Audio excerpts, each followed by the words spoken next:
Good morning students. आज की हमारी यूनिट है, जो हम यूनिट स्टार्ट कर रहे हैं वो यूनिट है work, energy and power.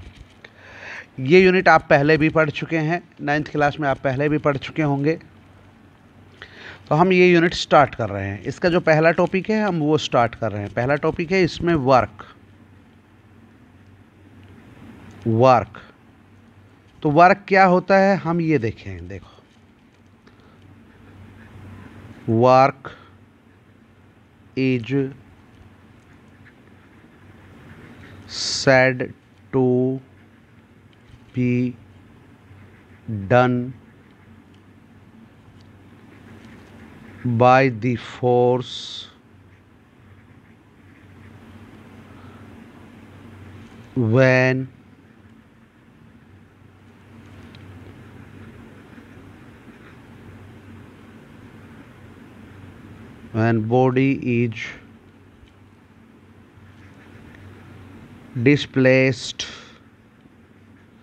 body is displaced actually through some distance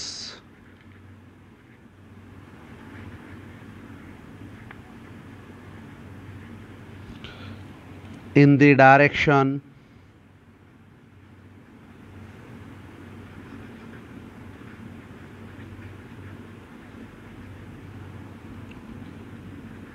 of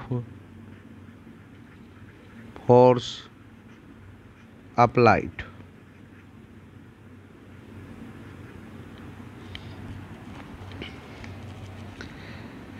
Work is said to be done by the force when body is displaced actually through some distance in the direction of force applied.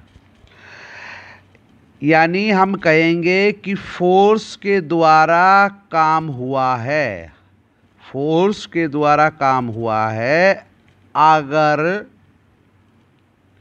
अगर body actually displaced होती है, वास्तव में displaced होती है, जिधर आपने force लगाया है ना उसी डायरेक्शन में थोड़ी सी। दोबारा सुनिए, फोर्स के द्वारा वर्क हुआ है ऐसा हम कहेंगे अगर बॉडी एक्चुअली डिस्प्लेस्ड होती है फोर्स की ही डायरेक्शन में थ्रू सम डिस्टेंस। मतलब ये कोई बॉडी है और इस बॉडी पे हम इधर ही फोर्स लगाएं और बॉडी इधर ही डिस्प्लेस हो जाए तो हम कहेंगे कि काम हुआ है। याद रखिए, यहाँ डिस्प्लेसमेंट बहुत महत्वपूर्ण बात है। डिस्प्लेसमेंट, अगर बॉडी डिस्प्लेस होगी तो ही कहेंगे कि वर्क डन हुआ है। अगर बॉडी डिस्प्लेस नहीं हुई तो वर्क डन नहीं हुआ।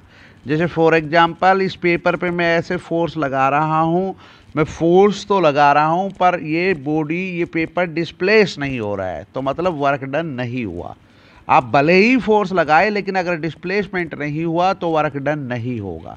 जैसे आप बुक पढ़ रहे हैं तो वहाँ ना तो आप फोर्स लगा रहे हैं ना वो डिस्प्लेस हो रही, तो मतलब कोई काम नहीं हो रहा। आप दिन भर पढ़िए, आप थक जाएंगे लेकिन कोई काम नहीं हुआ फिजिक्स के अकॉर्डिंग। जैसे मान लीजिए सपोज मेरे पास एक ये बॉडी है जो हॉरिजॉन्टल डायरेक्शन के किसी हॉरिजॉन्टल सरफेस के ऊपर रखी हुई है, ये कोई बॉडी, और हॉरिजॉन्टल डायरेक्शन के साथ थीटा एंगल बनाते हुए मैं इसके ऊपर फोर्स लगाता हूँ।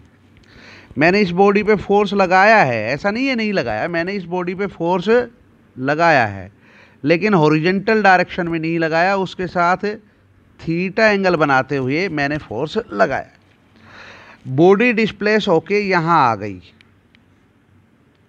बॉडी कितनी डिस्प्लेस हो गई? एस।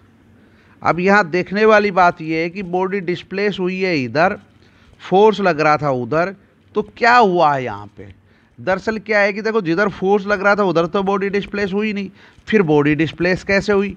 इसका मतलब फोर्स लग रहा है इस डायरेक्शन में तभी तो डिस्प्लेस हुई। तो कैसे लग रहा है समझो। देखिए फोर्स क्या है, ये एक वेक्टर क्वांटिटी है और वेक्टर क्वांटिटी के आप रेक्टेंगुलर कंपोनेंट कर सकते हैं, मतलब वेक्टर क्वांटिटी को आप टुकड़ों में तोड़ सकते हैं। तो इस फोर्स को जब तोड़ेंगे तो देखिए इसका एक कंपोनेंट ये इधर आएगा और एक इसके परपेंडिकुलर डायरेक्शन में इधर जाएगा। अब याद रखिए जिधर थीटा उधर होता है उधर कोस थीटा आएगा, तो थीटा अगर इधर है तो ये कितना हो जाएगा एफ कोस थीटा। एफ तो रहेगा, फोर्स तो रहेगा, लेकिन थीटा है तो एफ कोस थीटा, और जिधर नहीं है उधर क्या आएगा एफ साइन थीटा। अब बॉडी का मास है मैं, तो मान लीजिए बॉडी का मास है मैं, तो वेट कितना हो जाएगा mg। तो जो बॉडी का वेट है ना इसको तो बैलेंस कर रहा है एफ साइन थीटा, इसका कोई रोल नहीं है बॉडी को मूव कराने में। लेकिन फोर्स का जो कंपोनेंट इधर है डिस्प्लेसमेंट की डायरेक्शन में, इसका रोल है। इस फोर्स की वजह से बॉडी डिस्प्लेस हुई है, तो फिर यहाँ पे जो वर्क डन होगा वो वर्क डन कितना होगा, यहाँ पे जो वर्क डन है वो वर्क डन होगा एफ कोस थीटा। यही फोर्स लग रहा है ना, देखो इधर इतना ही फोर्स लग रहा है इस डायरेक्शन में, और दूसरा डिस्प्लेसमेंट कितना हुआ एस। तो फोर्स इनटू डिस्प्लेसमेंट जो होता है वो वर्क डन होता है। वर्क डन क्या होता है, फोर्स इनटू डिस्प्लेसमेंट। तो आप देखिए खुद ही फोर्स कितना लग रहा है एफ कोस थीटा, डिस्प्लेसमेंट कितना हुआ एस। अच्छा इसी चीज को हम ऐसे भी लिख सकते हैं एफ एस कोस थीटा, यानी आप इस चीज को देखो ऐसे भी लिख सकते हैं। फोर्स एक वेक्टर क्वांटिटी है तो मैं इसे वेक्टर के रूप में लिखूंगा, वेक्टर के रूप में लिखने का मतलब है एक तीर का निशान ऊपर लगा दे। एस भी एक वेक्टर क्वांटिटी है तो उसके ऊपर भी क्या लगा दे आप, एक तीर का निशान लगा दे। तो ये भी वेक्टर क्वांटिटी, ये भी वेक्टर क्वांटिटी है। और जब मैं इसको वेक्टर के फॉर्म में लिखूंगा तो फिर कोस थीटा नहीं लिखूंगा, कोस थीटा होता है उसकी जगह क्या आ जाता है डॉट। तो वर्क डन क्या होता है एफ डॉट एस, यानी वर्क डन एफ और एस का डॉट प्रोडक्ट होता है। तो यहाँ हम दो तरीके से बातें कह सकते हैं। इसके आधार पे कहूँ तो भाई क्या है, ये आप देख लिया आपने कि वर्क डन क्या होता है, वर्क डन गुणा होती है किस किस की, इसकी और इसकी। अब ये क्या है, ये फोर्स का कंपोनेंट है, फोर्स का ही कंपोनेंट है। कौन सी डायरेक्शन में, डिस्प्लेसमेंट की डायरेक्शन में, और ये क्या है डिस्प्लेसमेंट। तो मतलब मैं यहाँ पे ये कह सकता हूँ कि work is done by the force is the product, अब खुद ही देखिए गुणा है ये, प्रोडक्ट ऑफ किस किस की, ये क्या है एफ कोस थीटा, ये इसका कंपोनेंट ही है ना, तो वही लिख रहा हूं component of force in the direction of displacement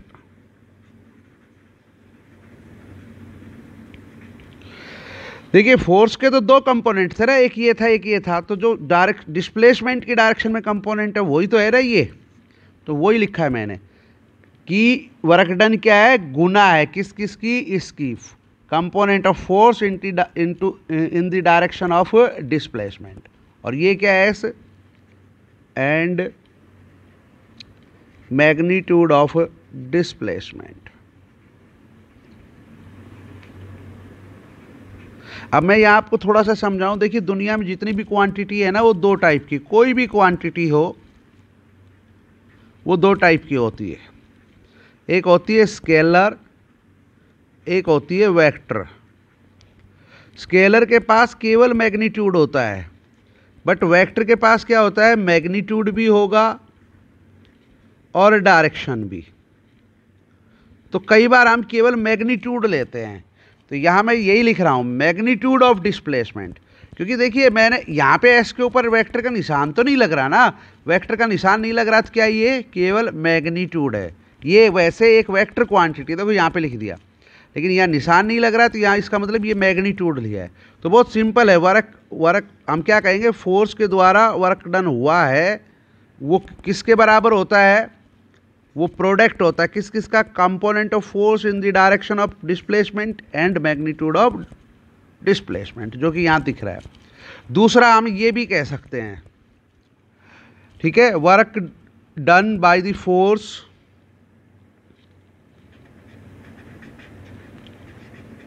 work done by the force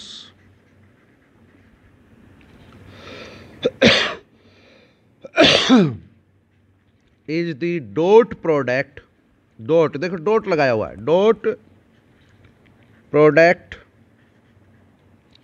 भाई गुना ही है पर डॉट लगाया है तो मैं वही लिख रहा हूं, डॉट प्रोडक्ट, डॉट लगाया है तो डॉट प्रोडक्ट ऑफ किस किस की, एफ क्या है, force, of force and S क्या है, डिस्प्लेसमेंट, डिस्प्लेसमेंट। अब यह भी, ये भी समझने की बात है कि जो प्रोडक्ट होते हैं ना, प्रोडक्ट अगर वेक्टर का बात करें तो दो तरह के प्रोडक्ट होते हैं, एक होता है डॉट प्रोडक्ट, एक होता है वेक्टर प्रोडक्ट। डॉट प्रोडक्ट में डॉट लगाया जाता है, वेक्टर प्रोडक्ट में क्या होता है, क्रॉस। तो यहां मैंने डॉट लगाया था ना, तो इसको हम डॉट प्रोडक्ट बोलेंगे कि वर्क क्या है, डॉट प्रोडक्ट है फोर्स और डिस्प्लेसमेंट का। तो आप ऐसे भी कह सकते हैं। अभी ये टॉपिक पूरा नहीं हुआ है, हम अगले पेज पे भी करेंगे, यही टॉपिक करेंगे। देखिए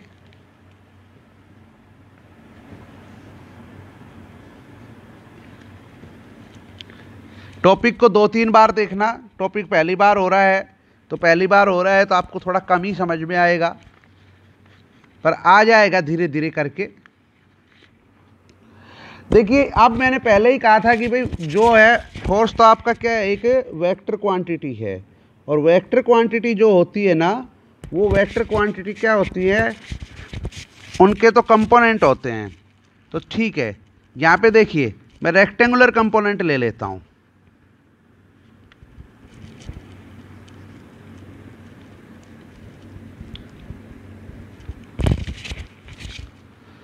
in terms of rectangular components।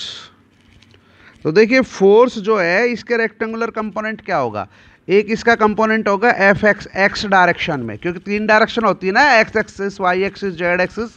तो इसका एक कंपोनेंट होगा एक्स डायरेक्शन में एफ एक्स, इसका एक कंपोनेंट होगा वाई डायरेक्शन में एफ वाई, एक होगा जेड डायरेक्शन में एफ जेड। लेकिन यहां ध्यान से देखो, मैंने इनके ऊपर वेक्टर का निशान नहीं लगाया है, इसका मतलब ये केवल मैग्नीट्यूड है। अब डायरेक्शन दिखाने के लिए देखो, एक्स डायरेक्शन को दिखाया जाता है यूनिट वेक्टर आई से, इसको दिखाया जाता है यूनिट वेक्टर जे से। यूनिट वेक्टर का मतलब है उसके ऊपर ऐसे टोपी पहराओगे आप, कैप। और जेड डायरेक्शन को दिखाया जाता है यूनिट वेक्टर के से। तो इनको आप जोड़ दीजिए, तो देखो ये कंपोनेंट तो एक्स डायरेक्शन में हो गया, ये वाई में हो गया और ये जेड में। तो तीनों कंपोनेंट हो गए ना, एक्स डायरेक्शन में, वाई डायरेक्शन में और जेड डायरेक्शन में। तो एफ को ऐसे लिखेंगे। ऐसे ही जो आपका डिस्प्लेसमेंट है उसको भी क्या करेंगे, एक कंपोनेंट एक्स डायरेक्शन में होगा, एक वाई में होगा और एक जेड में होगा। एक्स वाले के साथ यूनिट वेक्टर आई, वाई वाले के साथ यूनिट वेक्टर जे और इसके साथ यूनिट वेक्टर के, और इनको जोड़ दे। तो एस डिस्प्लेसमेंट का ये कंपोनेंट एक्स डायरेक्शन में है, ये वाई में है और ये जेड डायरेक्शन में है। तो वर्क डन कितना होगा वो तो आपने पहले ही देख लिया, वो तो क्या होता है, F vector dot S vector. अब एफ की वैल्यू है, देखो क्या है, unit vector I F X, unit vector J F Y, unit vector K F Z, यही है ना। एफ की वैल्यू रख दी डॉट।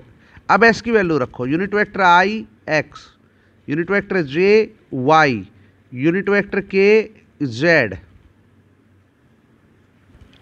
अब इनको हल करते हैं। तो देखो गुना जैसे आप सिंपल करते हो ना, वैसे ही गुना करनी है। जैसे इसकी गुना पहली बार इससे करोगे, फिर इससे करोगे, फिर इससे करोगे, फिर इसकी गुना इससे करोगे, इससे करोगे, इससे करोगे, फिर इसकी गुना इससे करोगे, इससे करोगे, इससे करोगे, सिंपल वैसे ही। लेकिन एक ध्यान रखना है यहाँ पे, क्या कि जब भी यूनिट वेक्टर आई की यूनिट वेक्टर आई के साथ डॉट प्रोडक्ट हो, या जे का जे के साथ डॉट प्रोडक्ट हो, या के का के साथ डॉट प्रोडक्ट हो, तो वो 1 आता है। लेकिन आई का जे के साथ हो, जे का के साथ हो, के का आई के साथ हो, तो वो 0 आता है। यानी सेम की डॉट प्रोडक्ट करोगे तो क्या आएगा 1, अदरवाइज 0। तो देखिए आप इनकी गुना करते हैं, तो जब आप यहाँ वर्क डन निकालोगे तो देखो इसकी गुना सबसे पहले इससे करोगे, तो इससे करोगे देखो आई और बीच में डॉट, तो i unit vector i dot unit vector i, तो वो तो कितना बनेगा 1 हो गया। और ये एफ एक्स और ये एक्स, तो कितना हो गया एफ एक्स प्लस। अब इसकी गुना जब आप इसके साथ करोगे तो देखो i unit vector i dot unit vector j, अब ये अलग अलग हो गए, अलग अलग होते क्या आएगा 0, वो टर्म ही खत्म हो जाएगी। ऐसे इसके साथ करोगे तो आई डॉट के, ये भी अलग अलग हो गए तो वो भी 0 हो जाएगा। तो इसकी गुना जब इसके साथ करेंगे तो वो आएगी, बाकियों के साथ 0 हो जाएगी। ऐसे ही इसकी गुना जो करेंगे तो क्या आएगा, इसके साथ 0 हो जाएगी, इसके साथ 0 हो जाएगी, केवल इसके साथ आएगी, तो कितनी आएगी वाई एफ वाई। और सिमिलरली जब इसकी गुना करेंगे तो इसके साथ 0, इसके साथ 0, केवल इसके साथ आएगी, क्योंकि यहाँ हो जाएगा यूनिट वेक्टर के डॉट यूनिट वेक्टर के, और वो 1 बन जाएगा, तो फिर जेड एफ जेड। तो वर्क डन अगर रेक्टेंगुलर कंपोनेंट के रूप में देखें तो ये आएगा। ये एक सिंपल सा आसान सा टॉपिक था। वर्क आपने पहले भी पढ़ा है, ऐसा नहीं है कि पहले नहीं पढ़ा है, पहले भी पढ़ा है, पर पहले इतना नहीं पढ़ा था, पहले आपने इससे थोड़ा पढ़ा था, अब ये थोड़ा सा ज़्यादा हो गया है। इस टॉपिक को रिपीट करना, 2-3 बार देखना, क्योंकि पहला ही टॉपिक है, कई चीज़ें इसमें नई आ रही है। जैसे वेक्टर क्वांटिटी क्या होती है, मैंने थोड़ा सा बताने की कोशिश की, लेकिन ज़्यादा नहीं बता पाया, लेकिन आगे ज़्यादा भी बताएंगे। जैसे डॉट प्रोडक्ट, क्रॉस प्रोडक्ट भी एक नई चीज़ आप पहली बार सुन रहे हैं। आपके लेके तो गुना ही होती थी, लेकिन अब गुना अगर वेक्टर की करते हैं तो वो 2 प्रकार की होती है, डॉट प्रोडक्ट और क्रॉस प्रोडक्ट। और रेक्टेंगुलर कंपोनेंट भी आप पहली बार सुन रहे हैं। कोई भी वेक्टर क्वांटिटी हो तो उसके कंपोनेंट हो जाते हैं। जैसे फॉर एग्जांपल यहाँ देखिए, एस वेक्टर क्वांटिटी तो है तो कंपोनेंट हो गए, एफ वेक्टर क्वांटिटी है तो इसके कंपोनेंट हो गए। यहाँ पर भी हमने एफ का देखो कंपोनेंट कर दिए। तो जब भी हमें कोई वेक्टर क्वांटिटी की कंपोनेंट की ज़रूरत होती है तो हम उसको कंपोनेंट में कर लेते हैं।